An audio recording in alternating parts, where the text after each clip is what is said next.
First of all, hello everybody, and thank you very much for staying that long.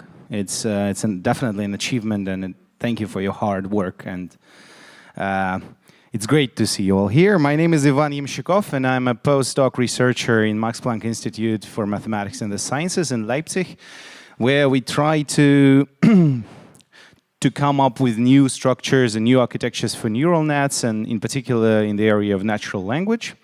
I'm also an BI evangelist now, but I've been with Yandex for 6 years, and if you need a B2C partner to enter Russian markets, you are in the right place. These guys are actually the best way to get to Russian customer, but you know that already.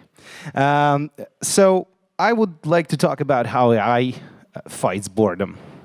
And I think nothing could be a better topic in the end of the long day in a stiff room. So I'll try to be short, and we will have discussions later. At first, I'll give you a historical perspective that you probably know. I'm sorry if you do. Maybe some of the things would be new to you. I'll discuss how people related to machines in 20th century, and how I think people either already relate to machines or will relate to machines in 21st. And then we'll talk about the future of intelligence in context of business applications and generally in context of how we're going to work.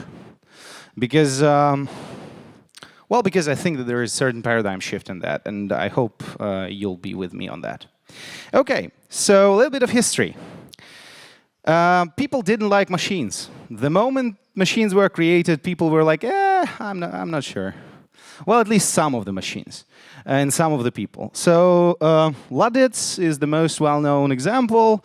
People were crashing something that improved the productivity of them. And whenever any AI person is talking to any non-AI person, top one question would be, can you guess what is the top one question? Yes, when I gonna lose my job to the machine? Exactly. So, and people know about that example and use it to scare other people because it works really well. But there is another example that people know less about. This is the Steinway brothers. So Steinway was Apple of the 19th century, in a sense that it was producing very expensive, high-quality entertainment machines. And every rich family wanted to have a Steinway in their living room and wanted to have a few ladies who could play Steinway when the guests come over. And that was a center of entertainment in a rich household. Now, at some point in the beginning of 20th century, several smart guys came up with the idea of the radio. And Steinway business crashed. Because it turned out that, first of all, radio is cheaper than Steinway. Second of all, people who perform on the radio tend to be a better performer than the lady that randomly learned several things to play on a Steinway or a guy locally. And the third, and most importantly, you can mass produce radios and also broadcast a lot of other stuff but for music through the radio. And this is, I think, a great example that despite the fact that this industry declined, Steinway brothers still exist.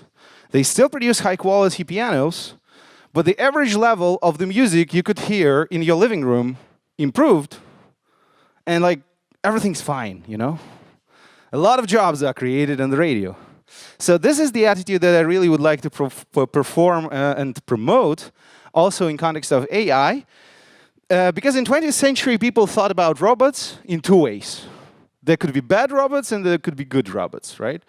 And the funny thing is that both narratives start at the same point. So the story of bad robots, you can on average span it from 1920 to 1984. From Ruhr, this is actually the original piece by Karl Čapek where the word robot was first used. This is the Czech screenwriter and fantast. And then Terminator 1. Yeah, you know this narrative. The idea is that robots will take over and come and try to kill us, and that's going to be bad, right? And the funny thing that the line of the good robots, So in this play, if you don't know, the idea is that humans create robots, treat them really badly, robots rebel and destroy humans. That's very positive story. So the story of good robots starts with the same play and ends with Terminator 2. So the story of the good robots basically is like, hey, wait a minute, if there's going to be bad robots, they'll be good robots and they'll help us. This is the story of good robots. So here in Ruhr, at some point, tool robots understand that they did something wrong to people because people did something wrong to them, and they open the beauty of love and become new Adam and Eve of this new robotic humanity, which essentially is kind of the start of this good robots narrative. And in Terminator 2, you all know that it turns out that there are some good guys who also fight with humans against bad robots. If you don't know, watch the movie. The movie is amazing, by the way. So, actually, both stories don't have difference. The cool thing about it, that despite the fact that they look as if they are different stories, they are the same story, where basically either we cannot control robots, so they destroy us, or to control robots, we need to use robots, you know? So both stories are very pessimistic to me, in a sense that we, as an intelligence, are kind of not capable of being intelligent, which is really weird way to think about ourselves. And that's why I really like the following story. 11 of May 1997, Garry Kasparov loses to Deep Blue. Later, some of the chess analytics would say that Deep Blue actually made a move that would allow Kasparov to win in 5 moves. But that move was so paradoxical to Kasparov that he basically panicked. This is a nice twist of the story, but the coolest part that people don't know. So everybody thought like, hey, chess are dead. It's not interesting to play chess anymore. Computers do it better. But in 2016, did you watch Carlsen against Karakin? Did you hear about 2016 World Championship? If you heard, say yeah. Okay, some people did. If you didn't, check it out. It's considered one of the best world chess matches in the history of professional chess.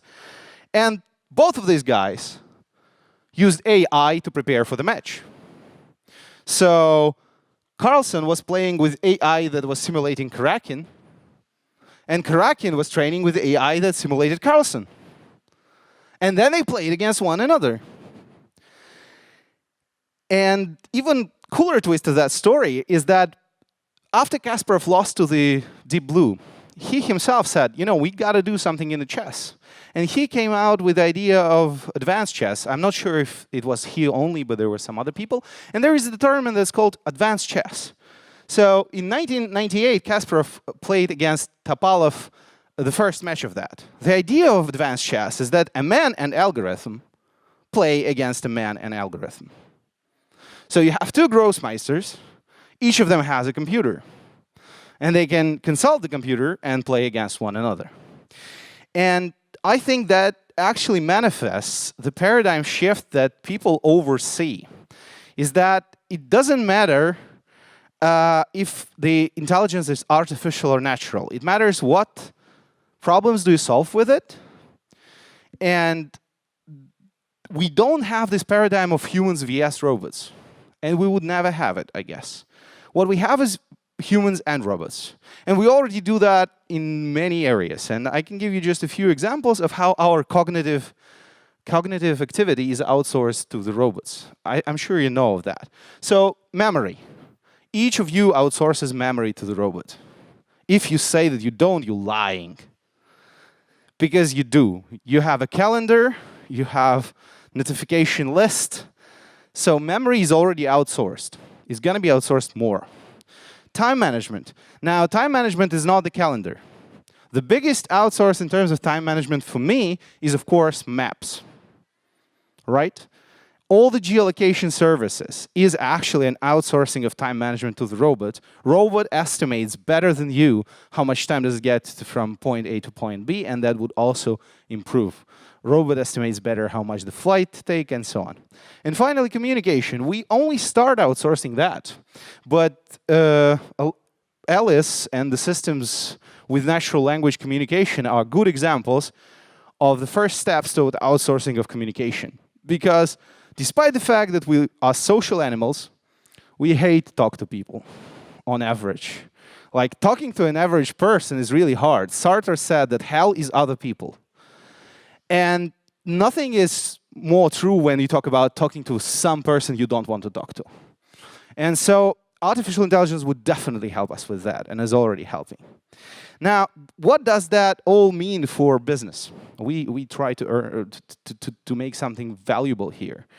And for business, it basically means that AI is used within business processes to optimize them in many ways. Mostly, first of all, you have documents when you work within any formal structure, not only business, government as well.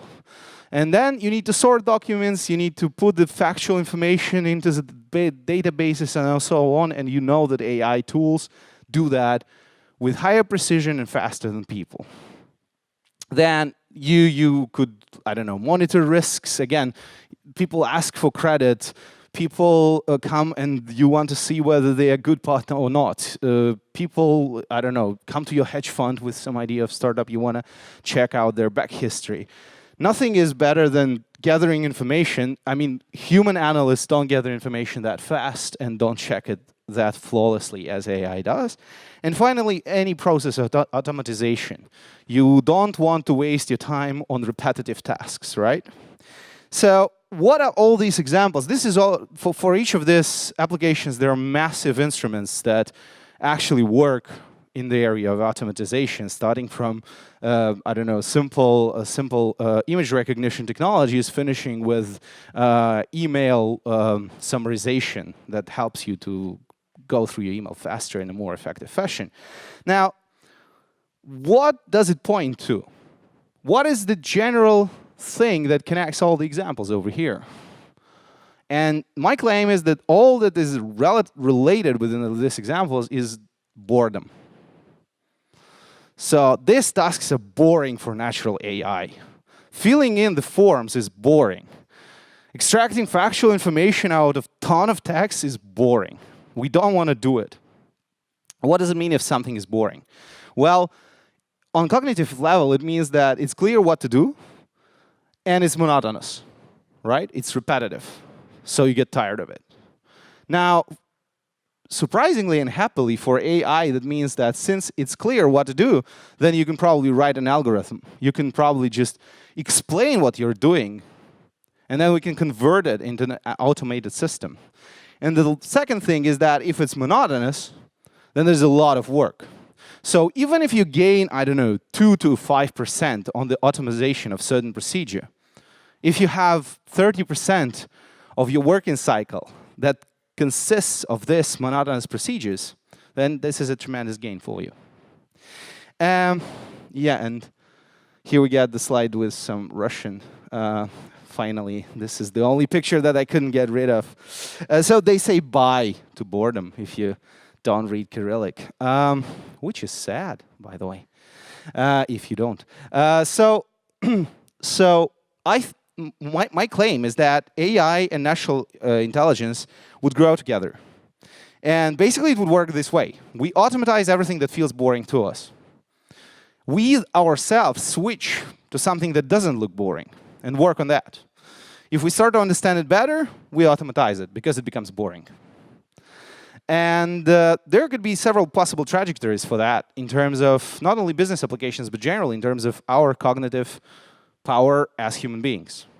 So the sad scenario is pessimistic. It means that, like, you know, our human brain can handle only limited amount of tasks, and basically at some point we'll automatize all of them, and that's it. We don't have new tasks, set story, we know everything how to do. Very pessimistic scenario. I don't believe in it personally. Say yes if you do. Okay, good, nobody does, that's fine. Now, the one that sounds more realistic is that, okay, some of the tasks would repeat, but the cognitive level would be harder and harder. Let's say, if you remember how organizers worked 20 years ago, you could technically say that organizers kind of solved the problem of outsourcing the memory, but not so good as it do it now, right? So this is some kind of a spiral progression. Say if you believe in this scenario. Nobody believes in, okay, some people do, all right. And finally, optimistic one, which would say that we would come up with newer problems that we didn't think of, didn't have opportunity to think of. And we basically will use AI as a sort of a cognitive archive. We would basically outsource and archivate all the cognitive abilities that we already have and consider boring, repetitive, and not interesting. Who believes that's the case? Say aye. Okay, several optimists in the room. I personally am the biggest proponent of that one, but either of the two sounds very exciting to me. And let's wrap it up, and we'll have time for panel discussion and talk more about it. So I think first, there is no concept of AI versus NI. There is just AI and NI together. Second, the automatization is actually dictated to you by the market, because you want to be competitive. And at the same time, the best proxy for you to know whether your job will be automated is to ask yourself whether what you do is boring. Because if it is, then you should work and grow and learn and move on. And maybe make a startup that would automatize your boring job and get a lot of money out of it. That's it. Thank you very much. I'm open to questions and discussion.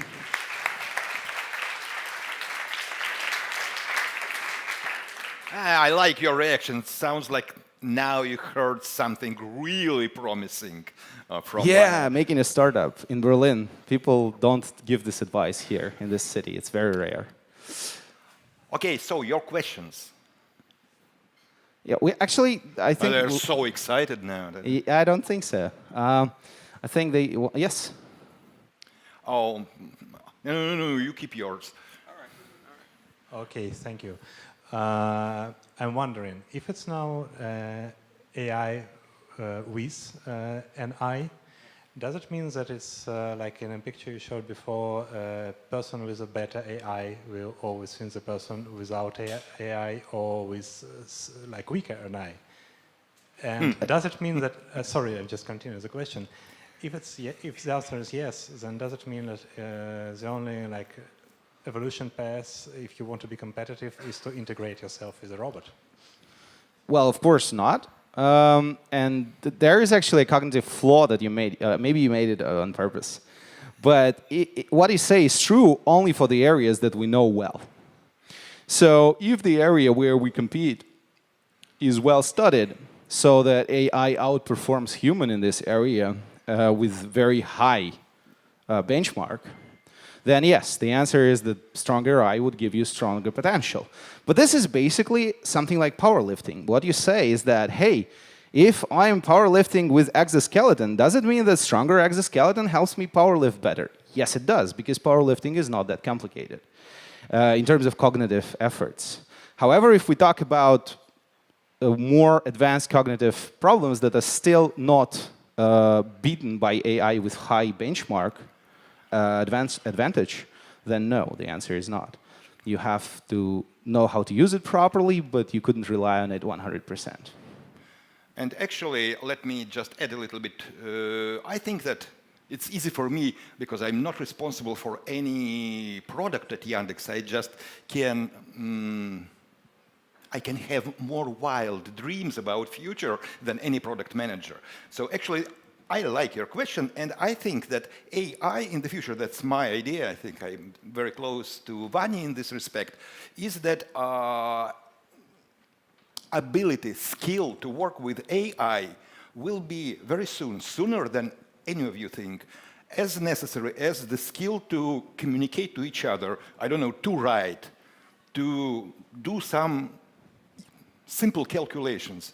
Just answering your question, if a person cannot read, write, and communicate, does he or she have any chance to be successful?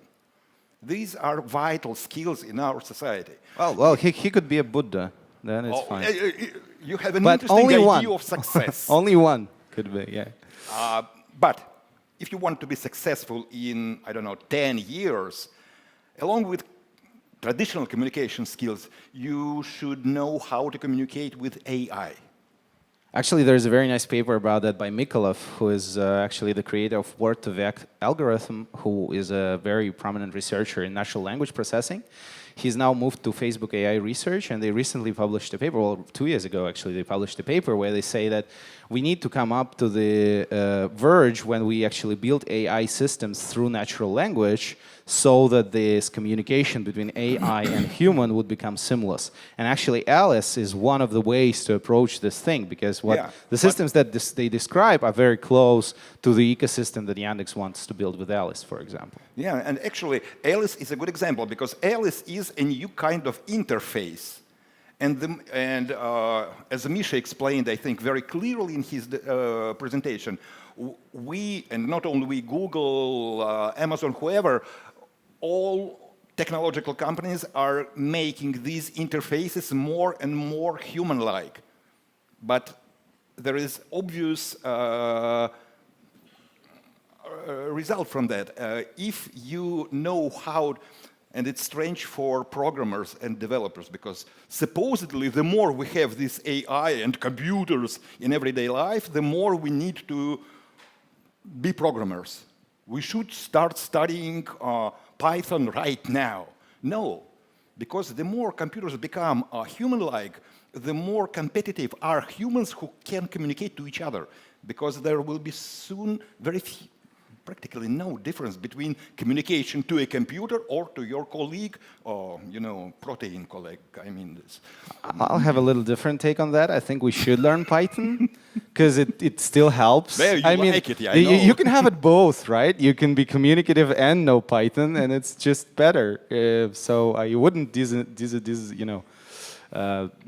say that knowing Python is a communicational disadvantage. No, it's not a disadvantage, but it's not a prerequisite. So yeah, that's true. That's true. Some other questions? Oh, someone over there. Okay. Yeah, maybe one question. What would you recommend we should teach our kids in the future in an AI-driven world? What would you say is the best advice here, what we should teach our kids in the future? Whoa, that was an easy one. To be good people, I think that's very important, because apparently the amount of technology that would be available to them would grow exponentially, and they could screw it easier than we could, and we can screw it really badly already. So I think that this general framework of efficacy, morality, and so on, this is very important. And actually AI can help with that a lot, because it helps to solve certain moral problems objectively. For example, there's this great project by MIT Research that's called Moral Machine, where they gather the decisions in conflictual moral situations that, so you have a robot drives a car, and there's an inevitable accident. The accident, that the probability of it is like 99% by the algorithm. And then the options are, saving the passenger or saving the person who crosses the street. And then the passenger could be a little girl, and the person who crosses the street could be an old lady, and so on. So they gather statistical data, and it turns out that throughout the world, in different cultures, the solutions that people find more moral are actually different. And this is actually a huge area of research. Another area of research in this direction is how to make AI algorithms politically correct, in a sense that quite often the data that is gathered for them is gathered by white male people, and it happens to be biased, because we feed to the algorithm is gathered by biased people. And so how do you control for certain variables that you don't want to affect the final decision, and so on? In Max Planck in Munich for software system, they have the whole group on that. So actually, but for the fact that it's a good joke, it's actually a real answer. I think that's the key first feature, because kids learn it seamlessly. I think, and Andrey has actually, there's this great example. I have only one thing to add to this. You should learn, or anyone who has small kids or not very small kids at the moment should teach them how to learn quickly. Because the only thing which is absolutely, I think, if you stop to think about it, everyone here understands that even in the area which we are professionals in, all this online advertising, communications, the progress is getting faster and faster every year. Just imagine what was the difference between, I don't know, a conference in 2006 and 2007. And then the difference between 2017 and 2018. Then if you stop to think about it, you will find out that difference is really big. And what does it mean? That actually what we're telling about was not available a few years ago, and now it's exciting. Now we want to do it. We want to try Alice. We want to try, I don't know, these interactive billboards on the roads, whatever else. And that means that your kids will have a chance to be in a few new professions along their life. Because every 5-6 years, a new profession appears, exciting, promising, and first-comer advantage. If he or she becomes first in this profession, finally she becomes the best. And actually, I thought about 2 more factual questions from the point of neuroscience, because we collaborate with some neuroscientists and study how brain works. And there are 2 things. So about the several careers, there's a Vienna Demographic Research Institute, where they actually closely study now the perspective of how current educational system should be reformed, because people do take 2 careers in their life, but we educate people till they are, in their late 20s, and then we say bye, and you learn on your own. So there are several ideas of like, hey, wait a minute, what if we offer another higher education to people who are after 40, because they probably reached the top of their career that they did before 40, and the world changed, and they need another higher education, and then it'll be a good working force for the next 20 years. And this is one thing. And addressing this possibility to learn, there's this quality that's called neuroplasticity. Neuroplasticity is a physical quality of your brain, whether how fast your new synapses could grow between the neurons, which essentially is a proxy of how fast you learn. And there is a number of actual neuroscientific results that show how to keep your neuroplasticity on the higher possible level. The highest one you reach at 5, so your best times are already forgone, but still you can kind of try to keep it up on the higher levels, and there are actually several, you could look for more, but the things that come that are top of mind is that, 1, learning every next language increase your average neuroplasticity in the brain for from 2 to 5%. So being multilingual helps to learn new things in general. This is one thing. Another thing that I find personally very interesting is learning music. So playing any musical instrument gives you approximately 2 to 5 more %. So these are 2 things that would help anybody, not only the kids, to generally learn more things. And we research that further to understand how it generally works and how to make it better. And for the reference, I'm 63, just. Speaking of neuroplasticity. And you managed without second education in your 40s. Oh, I have more than 2. Yeah, that's but the thing. not formal, by the way. But one other thing, if we started to talk about the future, it's an interesting thing which we don't. We do realize, but we do not reflect on it. It's just imagine what all these speech interfaces are actually about. A few years ago, not long ago actually, 10 years ago, to connect to the internet, you would need a wire, physically. Then Wi-Fi. Okay, if I have a hotspot, then I don't need the wire. 5 years ago, when there was first Yak, we were really nervous about providing high-speed and high-volume Wi-Fi connectivity for the audience.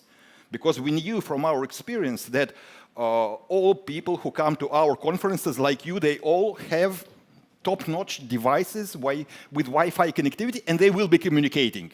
They will be posting pictures. And I loved how Andrey started any event saying, please switch off your torrent downloads. Yeah, that's fine. Yeah.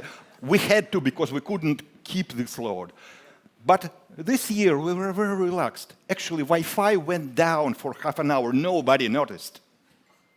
Because LTE and connectivity is now in the air. And we, again, 10 years ago, just try to remember this time, because we are so used to good things that we forget completely how bad it was 10 years ago in terms of connectivity. You couldn't go in a forest and keep chatting with your friends. In California, you went 200 miles from Silicon Valley in Yosemite, and there was no maps at all, because Google Maps were working only with the connectivity. And in High Sierra in California, there is no network even now. Fortunately, Google works offline now. And it was really funny for startuppers, because they tell about this connected future, then we go to the mountains, oops, there is no connection future, and even no connection present. However, coming back to voice interfaces, just imagine, now we are still connected to our smartphone or Yandex station or our car, which also can listen to you. But imagine very close future of smart cities. All this connectivity, voice connectivity with the cloud, will be available just everywhere, so that it may sound strange, but believe me, in a few years, when you need to call a taxi, you may forget about it. Just go to, I don't know, a lamp post and say that you need a taxi. And the lamp post, if it's a smart city, is smart enough to recognize you, to understand that you need a taxi, and bring the taxi to you. Which is a dystopian future in certain sense, but dystopian future. You mentioned very important thing. There are cultural differences between, say, China, where everyone is scanned, recognized, and monitored, and Europe. And United States, being part of traditional Western culture, is sort of like Europe, but a little bit less regulated. With guns, basically. With guns, yes. Just this morning, I read the news that now in Orlando International Airport, everybody, including American citizens, coming in or out of the country must be scanned. And their faces should be checked against the database of potential criminals. So that is the future, like it or not. But face recognition is actually the most uninteresting part. Just imagine again, like now we have connectivity for our devices wherever we are, thanks to LTE, 5G in 3 years, and so on. Just imagine that, forget about devices, you have connectivity to whatever you need, services, Google, I don't know, your favorite podcast service, whatever else, everywhere, just because a lamppost, a wall, or whatever else is listening and is smart enough to understand your need and to do whatever you want to be done right now. I know that I may sound a little bit crazy, but it's fine. Anyway, let's discuss it 5 years from now. Yeah, sure. Some more questions, maybe. Okay, Andrey, choose. Pick the one with you. Okay, here and then Justine. Okay, Justine. Coming back to the topic that we will lose our jobs, No, we're not. We will lose boring ones. Yeah, but boring part of our job. If we will look at the history, like in 20th century, all the factories, we had a lot of people working there, and now there is machines. So, and the population of the world is growing. So we will create new professions, or we will just have another war? Which option would you prefer? Well, it depends if I'm optimist or pessimist. No, I think it's very clear. I would prefer more professions. And I think everybody in their sane mind would prefer more professions. And so I'm personally, well, one thing is that, seriously answering your question is that first, generally technologies are always associated with the job loss in the sectors where these technologies are invented or applied. And they're always applied to these sectors because the sectors deemed to be ineffective and technologies could make them work better. This is a general pattern. When you have a shovel, you use shovel, and then you need less people than before that were shoveling with the sticks, you know? And then shovel takes away the jobs in the tribe. And some people might not like it, but it's stupid to fight against the shovel. So this is a general truth about any technological advancement. And the question is only that AI is actually addressing the cognitive efficiency of us rather than physical efficiency. This is the only difference from, say, factory jobs. And the question of whether we could come up with new, more challenging problems for our cognition is a difficult question because we never had this challenge before, but I'm personally on an optimistic side because, as it happens, humans are profoundly creative. And if you ask a 5-year-old kid whom he wants to be, he would never say insurance agent. Unless his father is an insurance agent or his mother is, right? He would never say that, then, I would like to sell bus tickets on the bus stop.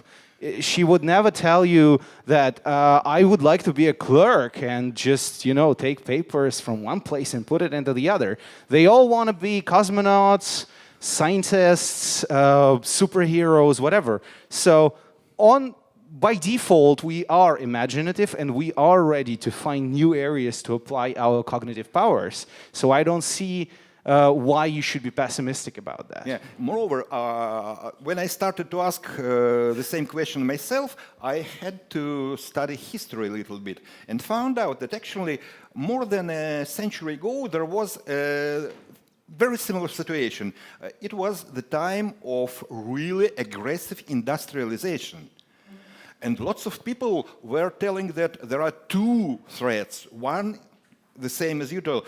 So many people know only how to work on land. What will they do if there are no horses, if there are tractors, if there is all this agricultural technology?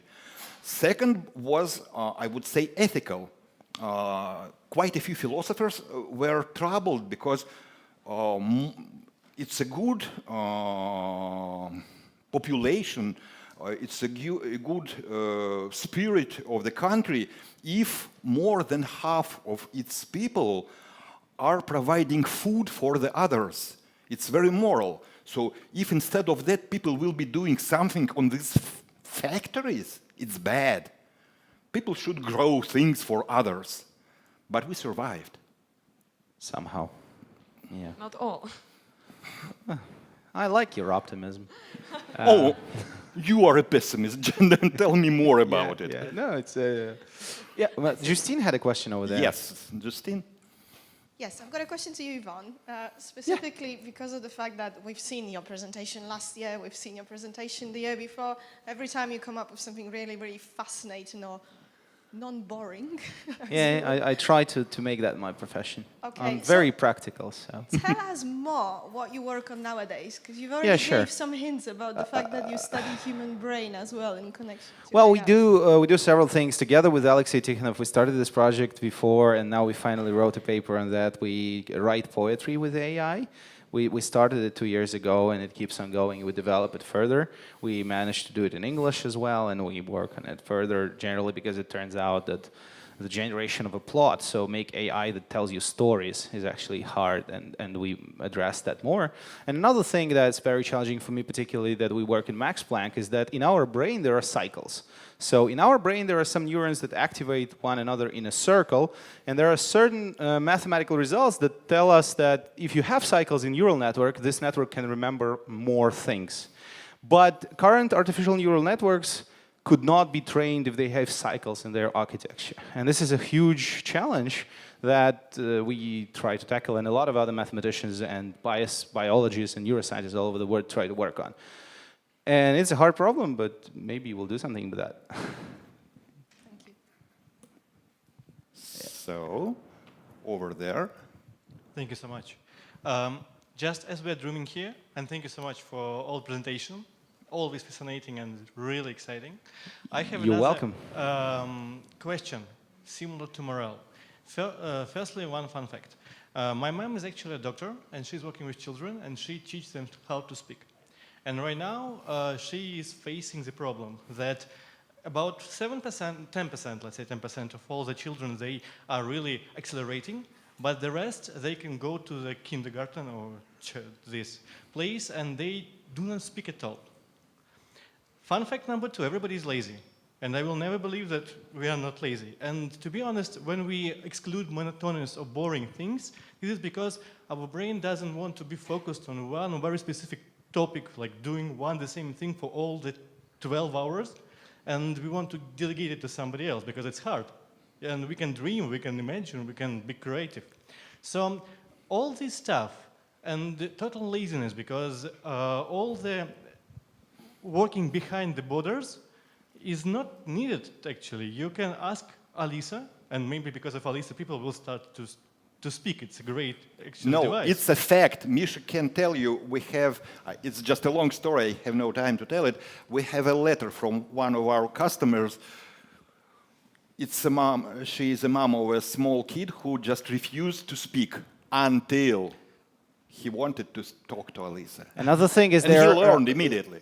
So addressing your first part, are you finished with the question first nearly. of all? So okay. My question is just like to sum up. Right. Yeah. Sorry for long talking. Very exciting.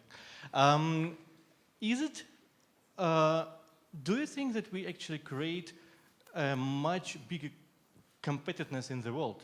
Because now going behind these borders, it will be the key factor.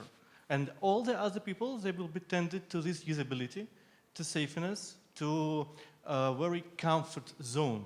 And is it like a nerd vendetta? No, I don't. Well, let's eat the elephant bite by bite. Yep. So the first thing with the children, there is another. There are several results in cognitive psychology studies that show that these kids who are born in digital age, they do have problems with speaking, but they read better and type better. So they basically don't speak because they don't need to, right?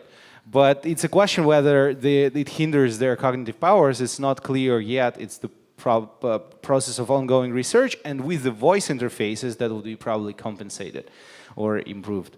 Not talking about the fact that 10 years ago you couldn't have a kid that could type at 2. Now you have kids who can blind type at 2. You don't need, there were these programs like Solo on a keyboard, you don't need that anymore. People, it's just a native thing.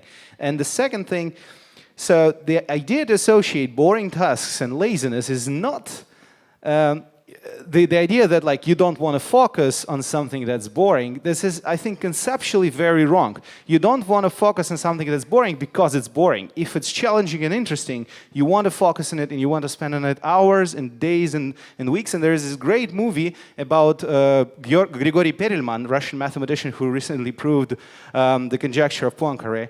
And there's Mikhail Gromov who says, he just wanted to focus on one problem and it took him 7 years to solve it. But it's a hard problem. So, as a mathematician, I see constantly examples of people who are thinking about one problem for years.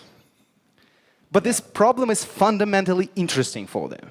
They would never do that if this problem was boring for them. So it's just a question of finding your problem. And then you could think about it for as much as you need to solve it. And I can give you an example from completely different area than mathematics. I know quite a few people, in Russia at least, who just really want to do something nice for the nature because they think that we do too much harm to nature. And they start growing trees. And yes, they are sane enough to realize how long does it take for a tree to grow. There is no technology to make tree grow 10 times faster. And they just devote their life to growing new forests, perfectly understanding how long will it take, and they will never see the result. So no, it's okay. It's just different people. I think on this optimistic note... Yes, let's drink. Yeah. And the glass broke.